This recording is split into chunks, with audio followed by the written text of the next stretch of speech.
What's up, Vinyl Community? It's your boys, Chris and Josh, coming at you live from downtown Atlanta, Georgia. Go Braves. If you hear anything in the background, it's because we are staying in the middle of downtown, and they have had concerts and shit like that out here in the middle of the street since 8 o'clock this morning. I never felt like more of a crotchety old bastard than I did at 8 o'clock this morning when I had a hip-hop act waiting me up in the middle of the street. And keep in mind, I love hip-hop music.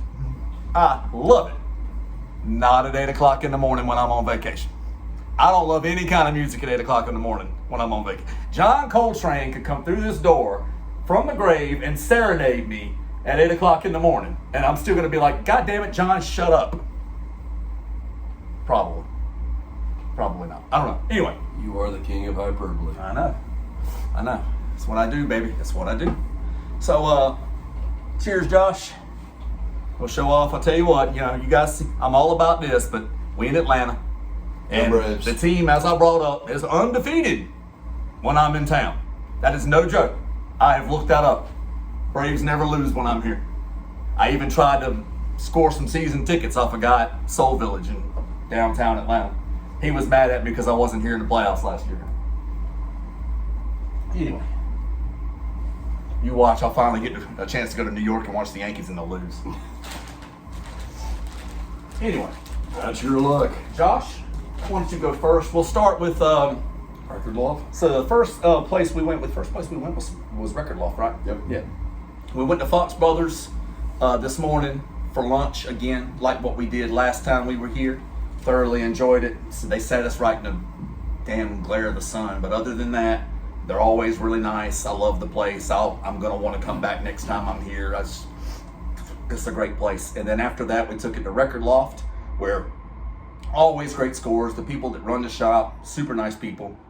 And Josh, why don't you tell the good people what you found? So at Record Loft, I found a lot of heat. So this one was actually pretty interesting. It's called Stax Country. So apparently Stax Records, the same record company that gave you the likes of Otis Redding, Sam and Dave, Isaac Hayes, all those great musical artists, also had a country division apparently. So this is basically a list of a lot of their country artists who also just so happen to be African American. So you have people like O.B. McClinton. You have, let's see, a lot of them I don't recognize the names, but I bet it's good. I bet it's great because it's Stax. To me, Stax is one of the best record labels ever existed. So yeah, looking forward to that. John Lee Hooker. They got Outcast playing in the streets. Here. This is Atlanta, baby. Atlanta, baby. Sorry, guys. So John Lee Hooker, if you miss him, I got him. Featuring Earl Hooker. I'm a huge John Lee Hooker fan. So it's a record with a couple of hookers on it. There's a record with a couple. And it's a promo copy. Promo copy. There you baby. go. Right there. There you go. Yep. So yeah, can't go wrong there. It's got Bang Bang Bang, Baby I Love You, Baby Be Strong, Have Mercy on My Soul. A lot of just great stuff. He's one of the greatest blues vocalists, guitarists there ever is. So John Lee Hooker and Earl Hooker. And on to the same topic of blues. That's a great record. The Super Blues Band, featuring Howlin' Wolf, Muddy Waters, and Bo Diddley. I'm really excited about this. This is on their Checker label. Have you ever actually heard that record? I've never actually heard it. Well, I mean, it's these three guys. I'm telling you, you're in for a treat. Is what I'm saying. So yeah, it's so good. Looking forward to that. Got Spoonful, Red Rooster, Going Down Slow, Sweet Little Angel. Can't go wrong there. Mm-hmm. Big score. These next two are the big scores of probably the whole weekend. I would agree with that. I've been looking for this album forever. This has been on my need list for quite some time. Funkadelic, Free Your Mind, and Your Ass Will Follow. Yes, sir. Free Your Mind, And your ass will Got to show the gatefold for this one. Yeah. Yeah, you got to. That gatefold's gorgeous. Yeah. It still had the shrink wrap on it, Yeah. so. And then it had that creaking sound when you opened it. Yeah. So apparently whoever owned this probably played it once. Maybe. Might not even played it all, because I'll even show y'all, Chris, if I use your trademark. Do it. Splat out. Yes, sir. Look at that. That's so daggone clean. It is. It's just sparkling. It is. But yeah, I love Parliament Funkadelic. So much so, I even got a tattoo of them on there. Get closer. Let them see you Yeah. too. They've probably seen it before, They but probably have. Yeah. I don't know. You and I hadn't done a video in a while. we want the funk, baby. Yeah. Gotta have that fun. Ow. Yep. So got that. Really super excited. And of course, Mega score here. mega score here. Playboys, Chet Baker and Art Pepper. And I got this for a steal. Mainly because The cover's not perfect. cover's got like a little bit of wear on the bottom. It's intact though. It's intact. Yeah. And let's do it right here. Not too bad. That vinyl looks pretty good. It looks pretty clean. Yeah. It'll play fine. So yeah. So that was my haul from Record Loft. Chris, you want to show? I This think one you will be quick, Yep. easy, painless. All right, so they had plenty of stuff, but again, a lot of the stuff that they had on the wall or whatever is just stuff I happen to already have. 'Cause guys, I'm telling you, they're packing plenty of heat, so don't let the fact that I'm only going to show you one record diminish your thoughts of the shop, because again, they had plenty. have plenty. But most of what they had, I just happen to already have. I was even trying to talk Josh into buying a bunch of them, but he walked out with the ones he wanted to walk out with. But anyway, I've had this album. Once upon a time, I owned 3 original mono copies of this album at the same time. And what I did was I sold, I kept the cleanest one and I sold the other 2 to friends. Just so happened I had 3 at one time. And I've had a stereo copy, and then I had another clean mono copy. I've had a bunch of copies. And then a friend basically begged me to sell it to him a couple of years ago, made me a good offer. And I sold, because I'm like, you know what, I've had such good luck tracking this album down, I'll sell it. And so I sold it to him. Good stuff, right? So anyway, what I walked away with, one that I added back to my collection again, and it's not an original mono copy, but it is an original stereo copy, it's Midnight Blue. I mean, this is one that you gotta have. It needs to be in the collection some way, shape, or form. Tons of good reissues of it. Get a Music Matters pressing, get a Classic Records pressing, get something. But, you know, get it. I got this one at a good price. And because it's Blue Note, you guys already know how I wag and wheel. Label's not quite as crisp as what I would like, but it's okay. So, nice and clean. Very happy with it. And again, even the guy at the shop was talking shit to me because he was like, you've done all that talking and that's all you're going to buy. It's like, dude, you got a great selection here, man. I've just got most of it.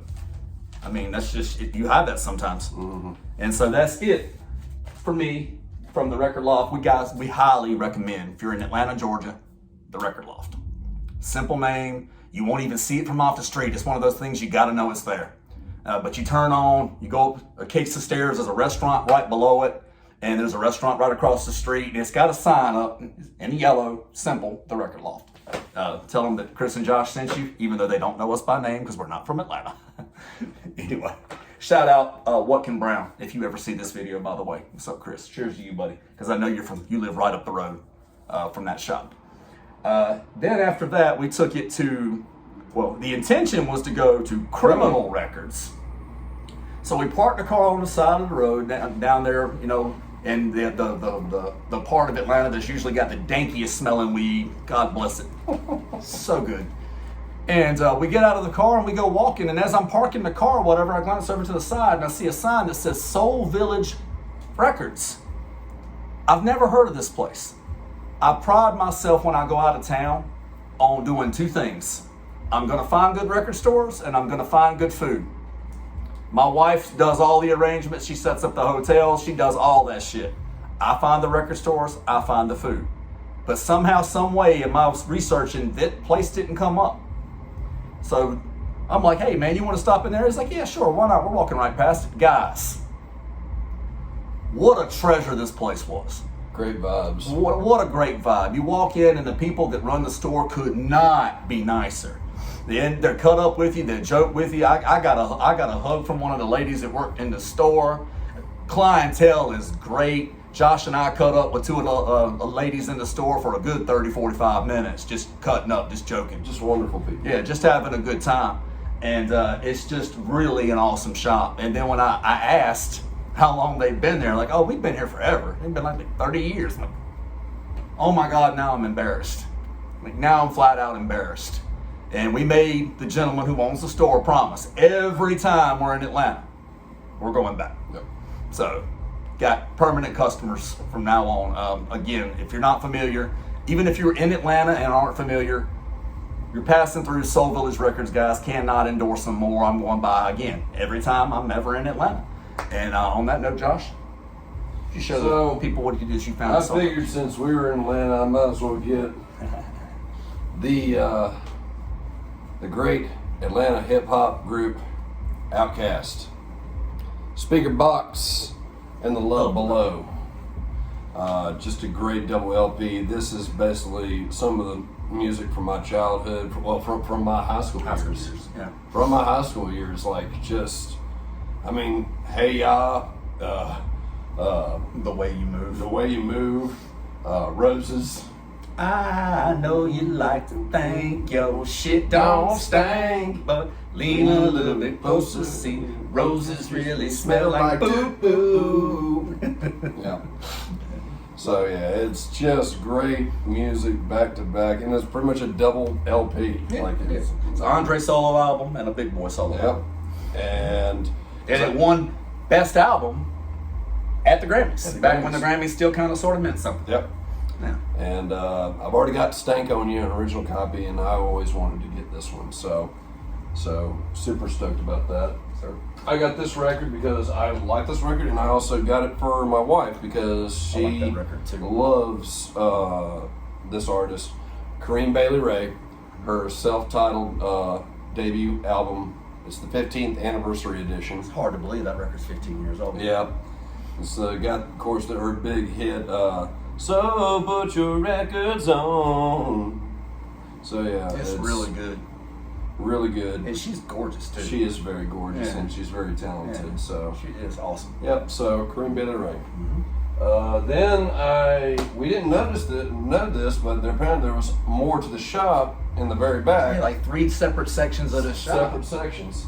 So I got these two big ones: Dexter Gordon, Dexter Collin, with Kenny Drew on piano, Paul Chambers on bass, Billy Joe Jones on drums, and Dexter Gordon on tenor I was sax. hoping you'd leave that one alone. Not very often the jazz man gets one stolen from him, but Early reissue. Josh got to it before I did. Early reissue. Blue Label White Beat. Blue Label White Beat. And this one was quite a shocker. This is a score. One flight up. Dexter Gordon on tenor sax, Donald Byrd on trumpet, Kenny Drew on piano, Niels Henning Orsted Peterson That's right. on bass, Yeah, you know. and Art Taylor on drums. These were really great because I think I got these for pretty much $52 for the both of them. Yeah. That's all I sent. That's all they asked me to send. That's all they asked them to send. So it was like pretty much a steal. I felt like I was getting away. Especially since But that one. This is a Liberty Pressing. Liberty Press. Liberty Liberty Press. Presses, as you guys know, my fellow jazz collectors, Liberty Presses go for big money these days. Yep. So good deal Clean too. there, and that was probably the bit like the great find of the day From that shop? Yeah. from that shop. Sure. Yeah. So yeah, that's all I got from Soul Village. Soul Village. Soul Soul Village. It's okay. We've only been once. Yep. We will be there again. We will be there again. Yeah. So, all right, for me, so as we go in, again, no idea what to expect, never been there. We go in and immediately, the whole vibe just kind of catches you as soon as you get in. Immediately, you got people asking, can they help? All kinds of stuff. We had this, struck up a wonderful conversation with a 30-year-old lady. I wish I would have got her name, and her 17-year-old little sister that she was taking out record shopping, which I just thought was the coolest shit ever. And the 17-year-old, by the way, knew so much about music. I was very impressed. She's talking about the OJs and Marvin Gaye and the Temptations, and it's like, man, you grew up right. I don't know if your sister's been looking after you, if your mom and dad was looking after you, whatever. I think they said that they were going to come there tomorrow. His dad was supposed to be taking her shopping. His dad was supposed to be taking her shopping. It was her birthday was roundabout, and so today her sister was taking her out, and apparently her dad was supposed to take her out tomorrow. So I was giving her advice. I was like, make your daddy spend some money. Yep. Lord knows, because here's thing about us daddies, and for my favorite, fellow vinyl community guys, those of us with daughters, we don't say no. If we can afford it, we don't say no. Tell a boy no with a smile on your face. You can tell your boy no and then laugh at him as he cries. But with our girls, us dads, we can't do it. If I've got the money, baby, I don't know what it is about us, but that's us. So, anyway, now that I'm off on that, I go in, and the first thing that appeared to me was actually on the wall. Yeah, it was on the wall, and it's a 25th anniversary reissue 4 LP box set of Outcast, AT-Aliens. And I had wanted this when it came out, but just kind of forgot about it. But it was on the wall up there in beautiful Atlanta, Georgia today. Of course, you in Atlanta, gotta buy Outcast. Yep. And so I'm very excited about this box set. One of my all-time favorite hip-hop albums, my favorite Outcast album ever. I remember blasting the hell out of this in my very first car, 1994 Pontiac Grand Am GT, that was way too fast for my speed demon driving ass. Got my first speeding ticket in that, and gotten a lot more sense. Love it.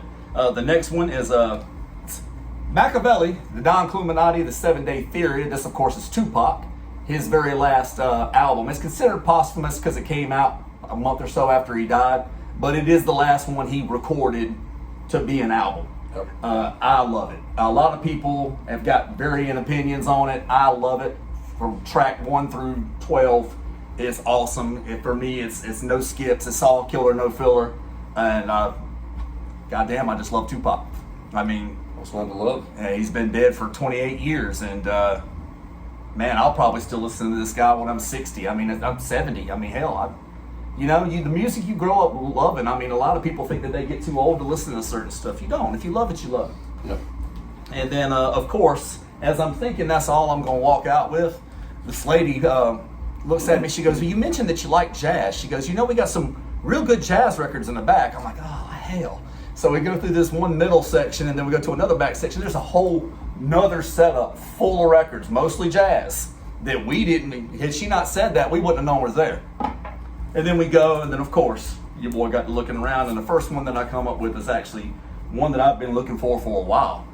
But it's Gil Scott-Heron and Brian Jackson from South Africa to South Carolina. And as a South Carolina boy, I'd already like it anyway if the record wasn't already dope as hell. And, of course, it is dope as hell. And so that's why I wanted it. It's got South Carolina with parentheses Barnwell. Yeah. Which is where James Brown was born. Where James Brown was born. You took my story from it, but that's okay. Well, Georgia likes to claim him. Yeah, but he was actually born. He was born in South Carolina, goddammit. You heard it here first. He also evaded the police in South Carolina. He sure did. Back in '88. High off his ass after shooting a shotgun through the ceiling. My favorite whole thing about it is like the reporters asked him, were you high? High off of God. He probably thought he saw God. That's a way of putting it. And then my last one, and this is just, I've almost got every Joe Henderson record on Milestone. I think this one puts me one short. Joe Henderson, Black Miracle. And, of course, Joe Henderson's Blue Note years are the years he's known best for, obviously. But he's got some really great post-Blue Note output guys, Never Sleep, Black Miracle, Joe Henderson, on Milestone. And those are our finds. And again, thank you so much, Soul Village. We had a great time. It was great. I could have not found anything and had a blast. I honestly. And plus, they also had books. Yeah. They had shirts, action figures. Yeah. You name it. It was really, truly a great store that that promoted black culture. Yeah. And it's and so well. It's so very well, and Right. it's beautiful. It really Yeah. is. Like, because I mean, these are great art forms. There was even great paintings. Dude, I almost bought one. One of the, like the they next had, time I go, I might buy They one. had wood paintings with all these artists like Nina Simone, Jimi Hendrix, Coltrane, Outcast, like you name it. Like they had their quotes with them, and it was just gorgeous. And they were beautiful. They were $65 a piece, which is absolutely not too much because I promise whoever made those put in way more labor than that. Yep. And I wanted to buy one, but I just knew we were going to spend a lot of money on records. Yep. So the next time I go, I'm going to buy one. Yep. I'm going to buy one. And so that's it for Soul Village. And as we're leaving Soul Village, I looked over the last time. Okay, so the last time we were in Atlanta, Criminal. A lot of times, if you put in record stores in Atlanta, Georgia, Criminal's almost always the first one that comes on up. top. And last time we came, they had some big heavy heaters in the glass at the front. But what was in the rest of the shop? To be honest, left a lot to the imagination. I wasn't impressed. I ended up coming away with some mega heaters from the glass, but I didn't really have to proceed much further than that. So outside of that, we just honestly weren't that impressed. Now again, that's one visit. And I looked at Josh, I said, are we going to Criminal or are we skipping Criminal? Let's skip it. He goes, let's skip Criminal. So we went to Ella Guru. All right, and so Ella Guru. Last time we went there, we found some great Last stuff. time we went, they were loaded. Yep. Last time we went. And they had some good stuff today. But it's mostly stuff that either he and I had, or we just didn't want to spend. Didn't want to spend $100 for a Music Matters reissue. So Josh, I found one thing. Of course, everybody knows I love country music. So, and this is probably one of the greatest debuts in country music. Clint Black, "Killing Time." Great record. It's got "I'm leaving here a better man." I'm holding here a Miller can. Guys, this is something Josh and I do. We take our favorite songs and we make sad parodies. And of course, the title track, "Killing Time." Just a killing time, Been killing me, drinking myself blind, thinking I won't see. So yeah, Clint Black, great 90s country, or late 80s. Late early 80s, that would be 88? Well, 89, because 89. he was the class of The 89. class of 89, yeah. If, for those of you who don't know, country music had what they called the class of 89, where A we had bunch of legends come in. legends. So we had Alan Jackson, Garth Brooks, Clint Black, Travis Tritt, and Vince Gill. Yeah, same year. So same year, all five of those guys. And I don't think we've ever had like a class like that ever again. So Not in one not in 1 year. No. Oh, that's I mean, crazy. These guys were, would shape the course of country music for the next 15 years, and then it'll all go downhill after that, unless We're seeing one of the saviors tonight. we're seeing one of the saviors tonight. We're seeing a really great country artist who doesn't get a lot of airplay on country music because he plays actual country music. Charlie Crockett is probably one of the greatest artists that I've heard in recent memory. You guys have heard me talk about him on this channel before. I love Charlie. We're seeing him tonight. Yep. Couple of hours from right now. Cannot wait. We're both very excited about it. Yep. Super stoked. We're probably going to get something to eat beforehand. And from Ella Guru, guys, again, I cannot recommend this shop enough. I did not come away with anything today, and that's fine, because that's if your whole expectation for a shop is whether or not you come away spending $100 every time you go in there. Absolutely. For me, I'm not that kind of guy. We went, we had a good time, no big deal. I didn't score anything. They had plenty of good stuff in the shop. Again, everything I wanted, I would have wanted, I had. Yep. So, it's just all there is. And that Killing Time, man, it's amazing. You paid, how much was Killing Time? $50. I got that record for $8 like 10 years ago. Yeah, it's gone up. Ain't that something? Yeah. Anyway. It's weird how prices change over the years. Yeah, that Keith Whitley, Don't Close Your Eyes. I got that record for $4. Yeah, and now it goes for over $100 now. Yeah. But it's crazy. So anyway, you guys will hear from us at least one more time, because we're going to want to talk to you about the Charlie Crockett concert, right? Yep. Maybe might even show you a clip from Clip or two. clip or two from the show. as long as they don't tell us we can't do it. You know, Yeah. some venues Some you go venues in are pretty, and they're anal pretty about it. anal about it. Yeah. Yeah. But musicians, it seems to be a little more lenient. But comics, a comedy club, they'll kick your ass out. You blow the phone. Oh yeah. But all right, so we'll talk to you guys about the show. We're gonna sit here and sip on another beer or two, and then we're gonna get ready to go to the show, and we'll talk to you guys after that. ATL. Peace up. A-Town. A-Town now.